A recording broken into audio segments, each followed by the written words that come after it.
안녕하세요, 시영입니다. 오랜만에 가로 영상, 롱폼 영상으로 인사드립니다.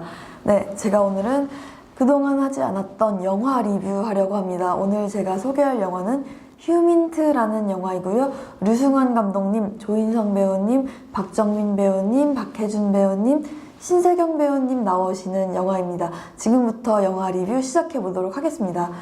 네, 이 영상은 영상 편집 없이, 자막 없이 원테이크로 갈 겁니다. 길어질 겁니다. 미리 알려드립니다. 자,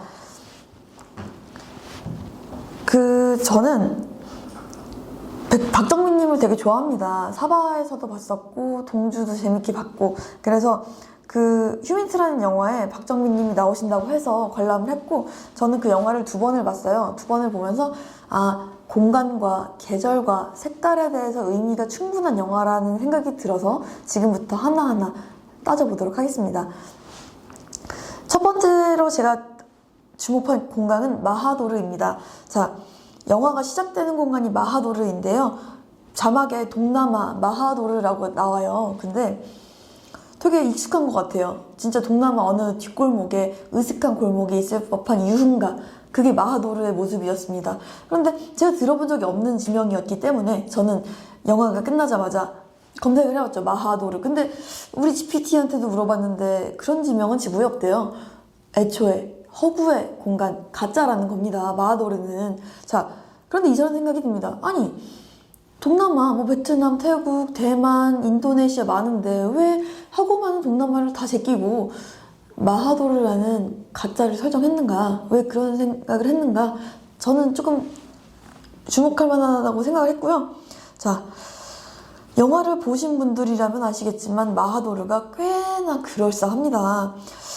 태국인지 인도네시아인지 베트남인지는 모르겠는데 뭔가 되게 진하게 생긴 남자들이 방마다 문을 지키고 서가지고 그 어두운 유흥가를 지키고 있단 말이에요. 자, 하지만 마하도르는 가짜인데 진짜 있을 것 같은 것처럼 아주 멋지게 영화에서 보여준단 말이죠. 자, 영화를 보지 않은 분들을 위해서 제가 자세하게는 말할 수가 없지만 그 마하도르라는 데가 상당히 폭력적인 무대로 묘사가 되었습니다. 그을린 얼굴의 남성들이 문마다 지키고 있다 했잖아요. 그리고 그 안에는 탈북 여성 김수린 씨가 있는데 우리 국정원 조과장님, 조인성님이 맡으신 조과장님이 우리 김수린 씨한테 팔찌를 채우고요. 실시간으로 중계가 되는 카메라를 앞에 설치를 하고 증언을 받아요. 자, 앞에 서 있는 남자들이건 간에 조과장님이건 간에 김수린 씨한테는 그 둘 다 본인을 감시하고 위협하는 존재가 될 수 있는 겁니다. 그렇기 때문에 만약에 감독님이 이것을 베트남이다, 태국이다 이렇게 특정을 했다면 이 영화는 굉장히 많은 리스크를 끌어안아야 했을 겁니다. 왜냐면 그 넷플릭스 시리즈 중에 수리남이라는 게 있습니다. 그 수리남이 실제 나라 이름인데요. 그 영화가 좀 폭력적이고 조금은 마약에 관한 이야기도 있기 때문에 좀 문제가 있었던 걸로 알고 있어요. 왜 우리나라를 이렇게 묘사하느냐? 그 문제를 피하기 위하여 마하도르라는 가상의 공간을 설정한 것이 아닌가라는 게 저의 조심스러운 추측이고요. 자, 그 어디에도 없는 마하도르를 내세움으로써 감독님은 영화가 감당할 수 있었던 모든 위험들을 싹 피했어요. 그리고 성공했죠. 왜냐하면 관객들은 다들 느낍니다.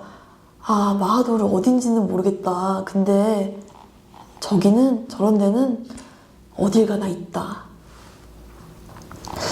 자, 다음 공간으로 넘어가 보죠. 다음 공간은 블라디보스토크입니다. 자, 블라디보스토크는 왜 얘기를 하느냐?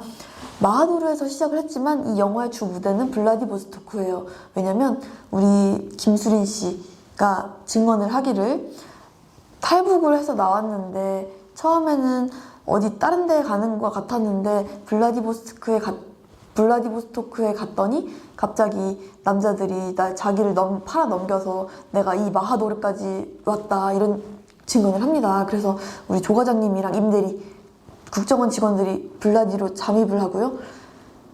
이 블라디보스토크 인근에서 북한 여성들이 연이어 사라지니까 평양에서 있던 보위성 박정민 배우님이 맡으셨던 박건이라는 인물이 블라디보스토크 영사관으로 있는 황치성, 우리 박해준 배우님이 맡으신 황치성을 감시하러 평양에서 블라디보스토크 출동을 합니다.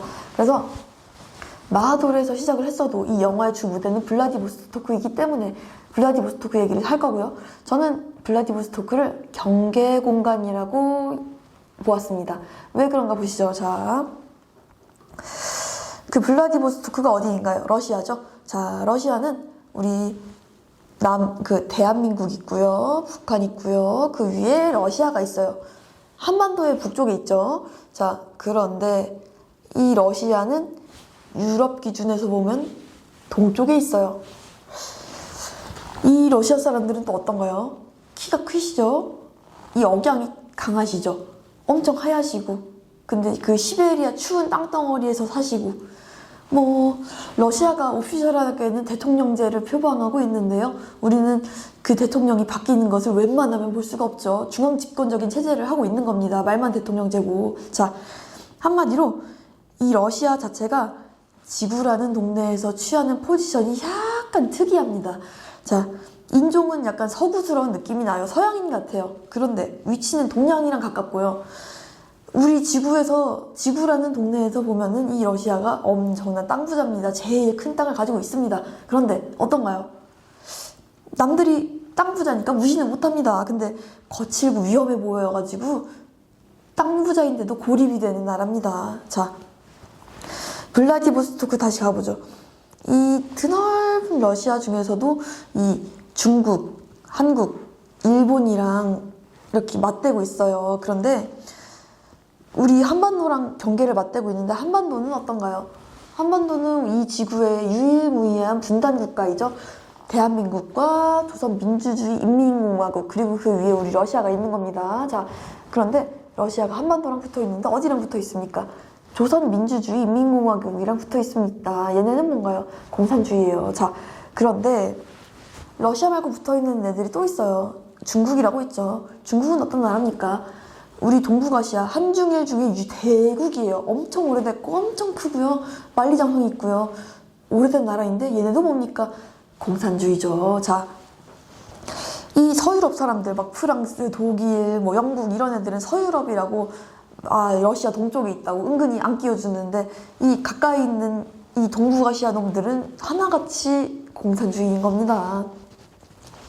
이 시베리아 사람들이 냉전 시대를 거쳐서 소련이 붕괴된 이후에도 자본주의가 될 수 없었던 거는 너무나 당연합니다. 왜냐면 집 가깝고 친한 것들이 죄다 공산당인데요. 어떡해요. 친한 애들이 싹 다 공산당이라고요. 물론 그 대장을 러시아가 해먹기는 했지만은 옆에 있는 중국이랑 북한이랑 자기한테 충성을 하고 있는데 얘네들이 친한 애들이 죄다 공산당이니까 러시아가 자본주의로 가지 못한 건 오히려 차라리 인간적인 선택인 겁니다. 자, 정리하자면 블라디보스토크는 북한과 러시아의 경계에 있고요. 나아가 이 러시아는 유럽과 아시아의 엄청 큰 경계에 있습니다. 영화는 이 경계, 블라디보스토크와 러시아를 정말 멋있게 표현을 했습니다. 자, 그런데 어떤가요? 다 다르죠? 러시아는 유럽이랑도 다르고요. 우리 북한이랑도 많이 다릅니다. 이 서로 다른 것들이 살을 맞대면 이 경계에서는 반드시 갈등이 발생을 합니다.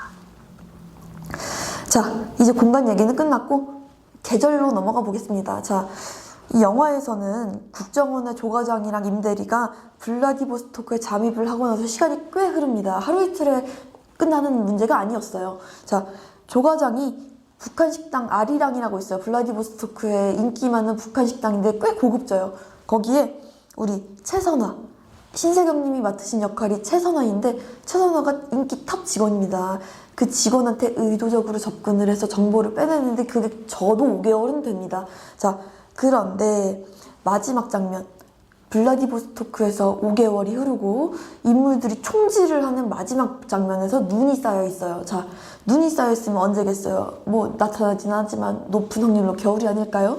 자, 러시아는 근데 그렇잖아요. 굳이 겨울이 아니어도 항상 추워요. 웬만하면 추워요. 그런데 왜 우리 감독님은 이 사계절 중에 하고 많은 계절 중에 왜 굳이 겨울이어야 했을까요? 자, 겨울하면 떠오르는 게 뭡니까? 눈이죠. 눈은 어떻습니까? 하얗죠. 너무 아름답죠. 자, 눈이 오면 사람들 어떻게 합니까? 막 사진 찍죠. 인스타 올리죠. 막 전화하죠. 눈 온다, 눈 온다. 난리가 나죠. 애들 어떻습니까?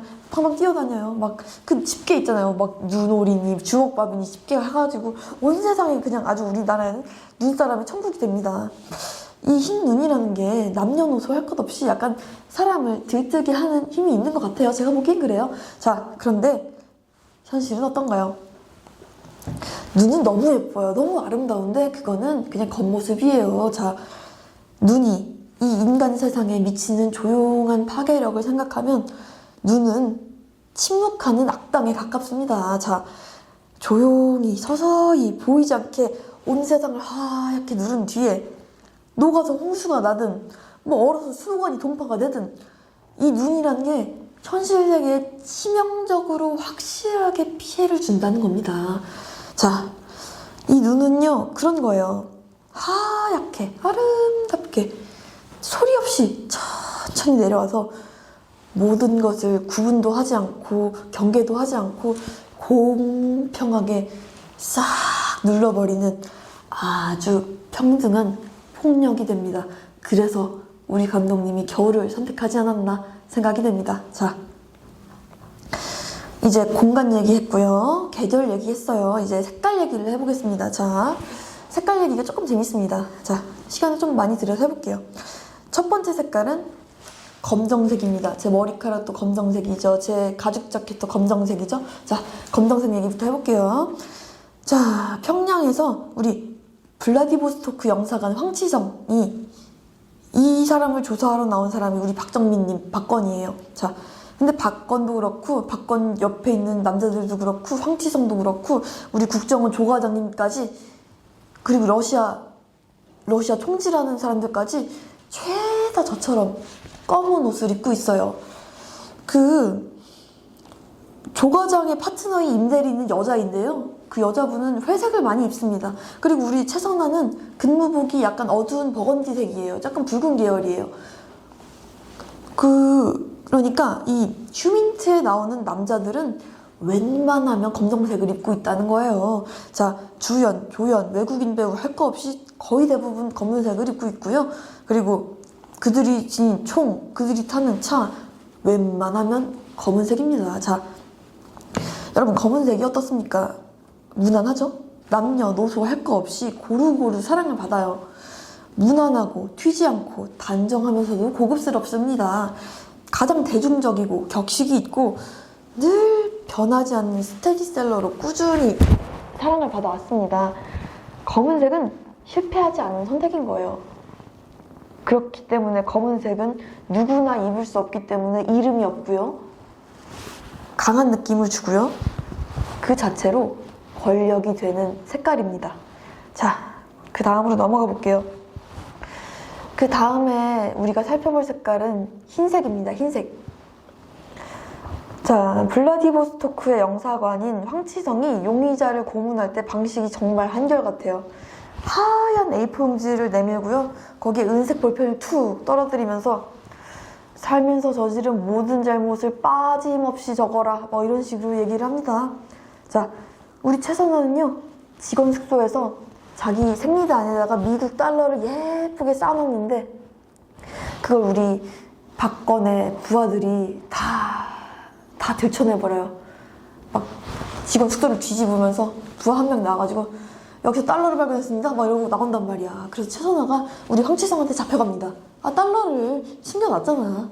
공산당의 백성이 달러를 가지고 있었단 말이에요. 자, 그런데 이 최선아가 황치성 요청으로 흰 종이에 자기의 인생, 자기의 잘못 이런 걸 빼곡하게 너무 성실하게 적어요. 그런데 황치성이 딱 보더니 다시 한번 적어보시오.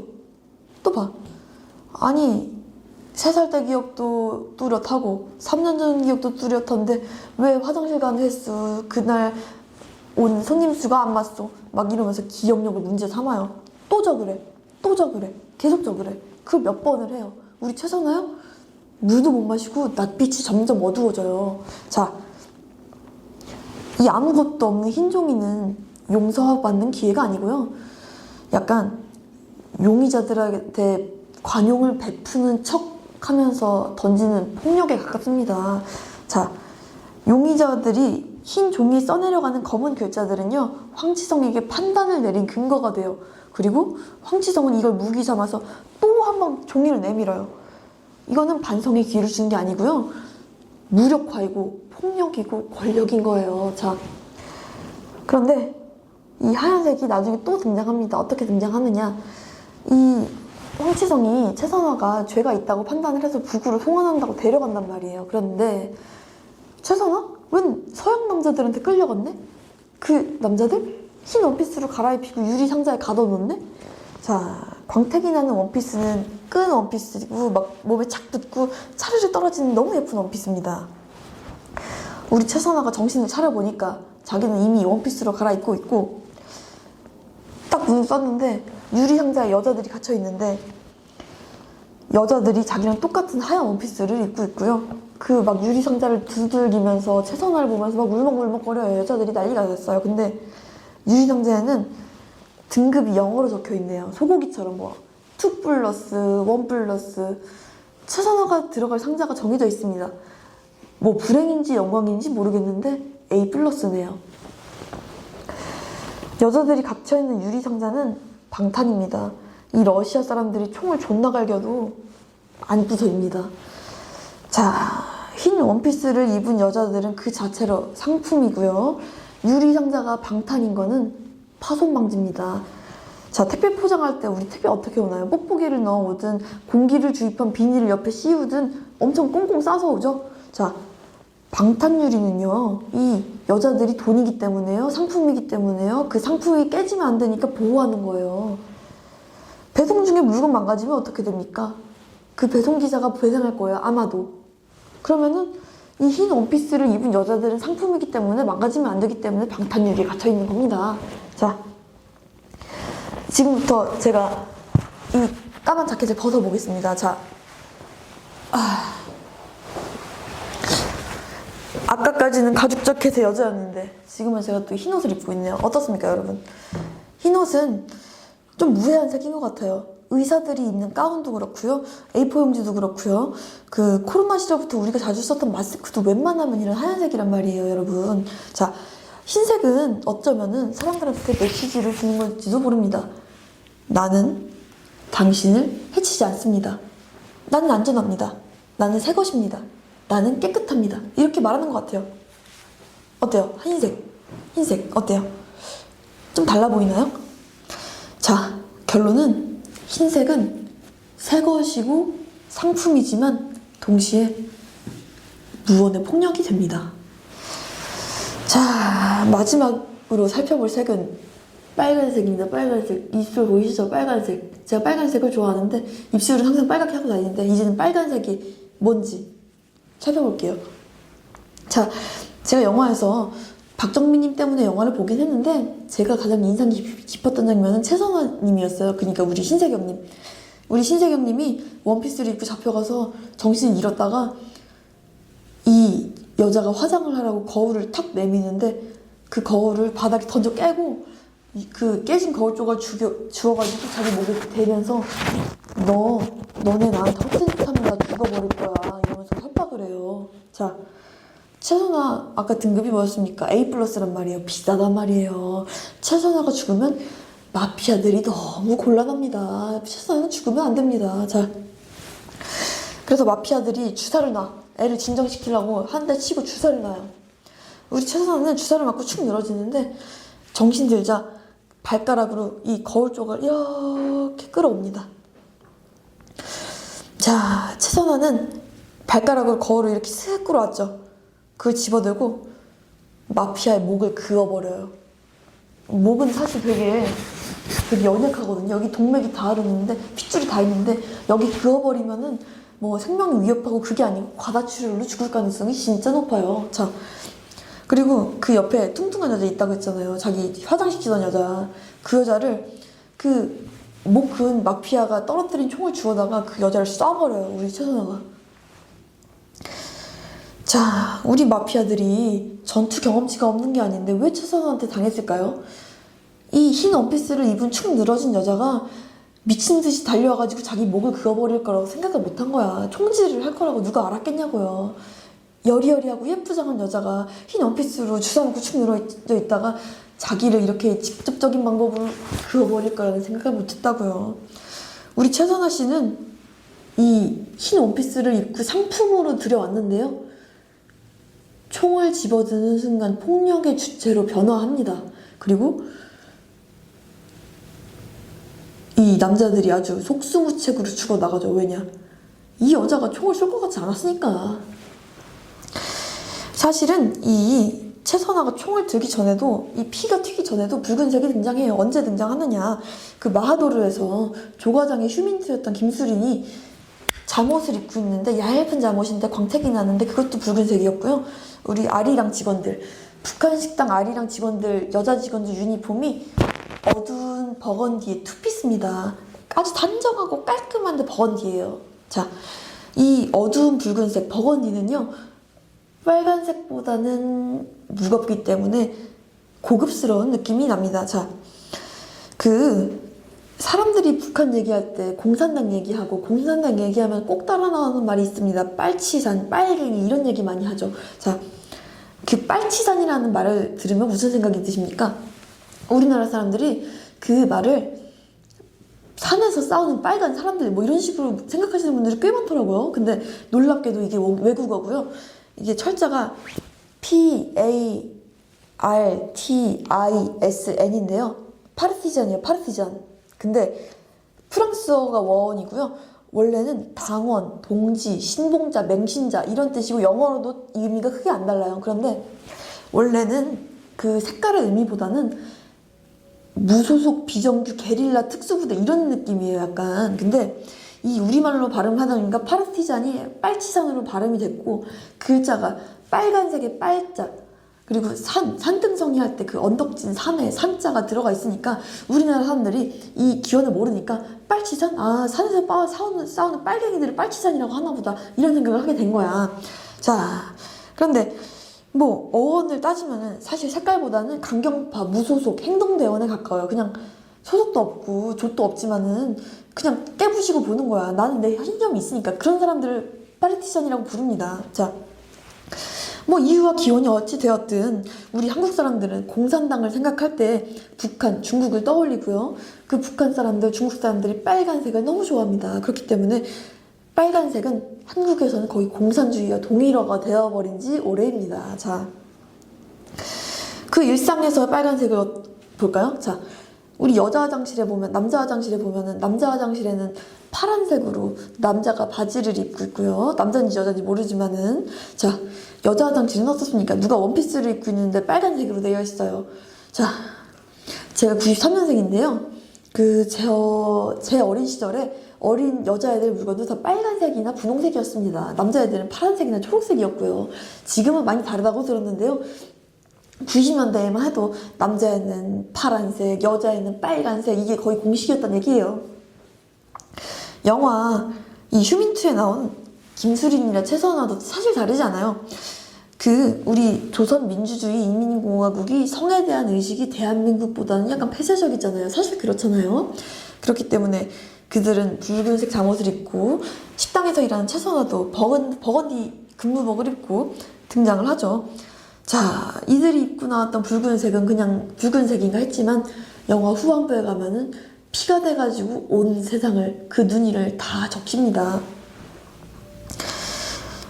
여러분, 인간이면은 누구나 피가 붉잖아요. 빨갛잖아요. 그쵸? 자, 총을 맞으면 거의 높은 확률이 아니라 거의 100%로 피를 흘려요. 자, 피 흘리는 거는요, 여자든 남자든 한국 사람이든 조선민주주의 인민공화국 사람이든 러시아 마피아든 구분이 없어요. 인간이라면 누구든 피가 이런 빨간색이고요. 이거는 국적도 성별도 나이도 가리지 않는 거예요. 자, 그래서 이 붉은색은 뭐냐? 사람은 누구나 총을 맞으면 피를 흘립니다. 이런 빨간 피를 흘립니다. 저도 피를 흘릴 수 있고요. 이 영상을 보시는 여러분들도 피를 흘릴 수 있습니다. 무슨 말인지 아시겠어요? 자, 공간, 계절, 색채까지 다 살펴봤고, 이걸 떠나서 이 영화가 재밌었던 부분이 하나 더 있는데, 그 영화를 보면요, 북한 사람들 역할을 맡은 배우들이 말을 할 때마다 자막이 달려요. 그러니까 외국 사람처럼, 외국 영화처럼 이 북한 사람들이 하는 말에 다 자막을 달아요, 우리 감독님이. 그러면 사실 우리가 북한 사람 말이라고 해도 얼추 의미는 알아듣잖아요. 근데 북한 사람들이 말을 할 때마다 자막을 달아버리니까, 아, 감독님은 이 조선민주주의 인민공화국 주민들을 아예 외국인으로 잡아버렸네, 이 생각이 딱 들었어요. 되게 저는 신선했어요. 아니, 보통 우리 분단 영화 뭐 그런 영화, 다른 영화들 보면은 북한 사람들이 말을 한다고 자막을 달지 않아요, 웬만하면. 근데 우리 감독님은 휴민트에서 박건이랑 최선화랑 황치정이 말을 할 때마다 자막을 단단 말이에요. 외국인인 거예요. 근데 사실 맞아요. 우리나라가 통일이 될 가능성이 희박하지 않습니까? 외국인이 맞죠. 근데 처음엔 이렇게 자막이 보이다가 마지막 막 총격전하고 막 피 흘리고 이런 때는 자막이 보이지 않았던 것 같아요. 제 기억엔 그래요. 제가 영화를 두 번 봤는데 그렇게 느꼈으면 거의 높은 확률로 마지막엔 자막이 사라진 거겠죠. 근데 아마 이런 얘기 하고 싶었던 거 아닐까요? 뭐 대한민국 사람이든 저기 북쪽에 조선민주주의 인민공화국 사람이든 간에 사람이 다 사람이죠. 이게 살기 싫을 때도 있겠지만 희망이 조금이라도 생기면은 더 살고 싶어지는 게 또 사람 아닙니까?